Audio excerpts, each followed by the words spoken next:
I'm Abby. Today we're going to do something new with something old. When I was younger, I had a couple of, I think my great-grandmother's vintage ladies' kilt skirts. I used to wear them to Scottish country dances and in everyday life as well. I loved them, but I outgrew them in college. I didn't think about modifying them to fit, so I got rid of them. I really wish I had kept them. I know so much more now. So I found a really pretty green tartan vintage ladies' kilt skirt on Poshmark.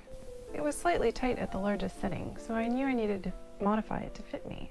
Now I know people are in two different camps about modifying vintage clothing.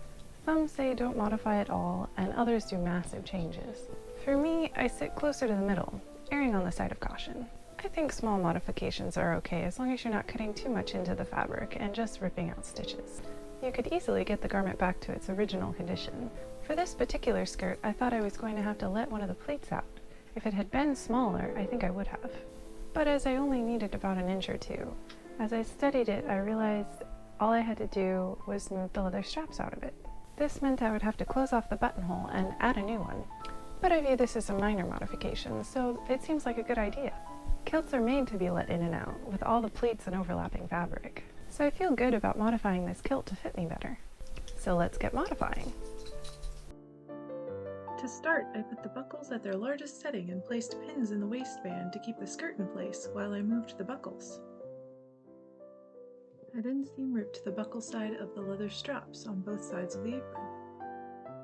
I then tightened the buckles to their smallest setting, measured the distance, and placed a pin where the new spot for the buckle strap would sit. This gave me an extra 1.5 inches.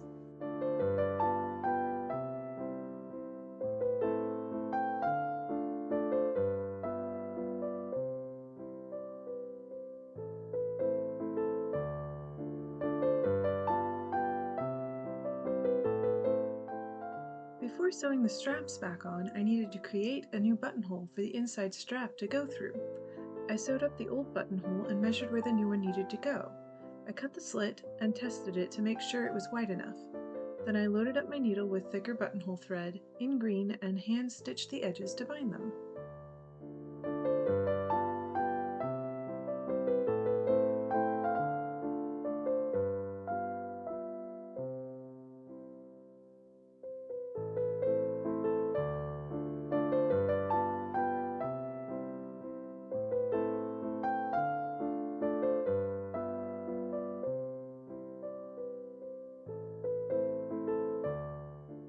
I then placed the buckles at their new spots next to the pins, and used regular poly thread in black to sew them back on. As they were made from thick leather, I had to use a fairly thin needle and make sure to find each and every hole that was used to sew it on previously.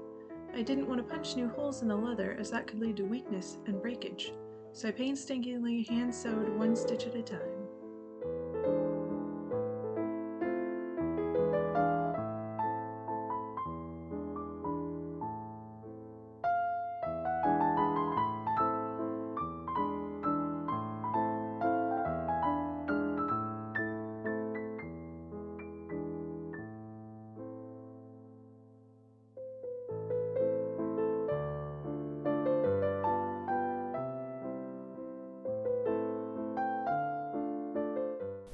I'm really happy with the results.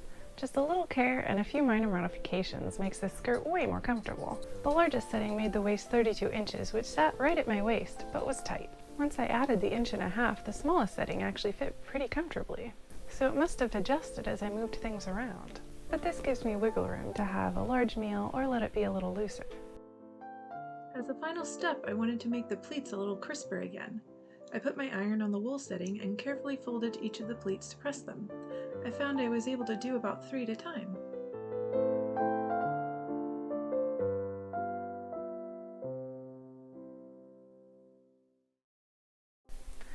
I found one of my old kilt pins that lost most of its silver coating, so it's a bit gold now. It's the crest from my mom's side of the family. I have a new tartan in crest now that I'm married with my husband's family, but I still need to find a kilt pin in that crest, so I'll use this one for now. I could also find a large safety pin like they used for these vintage kilts. I'll likely keep an eye out for them. I think I've seen them at the craft store before.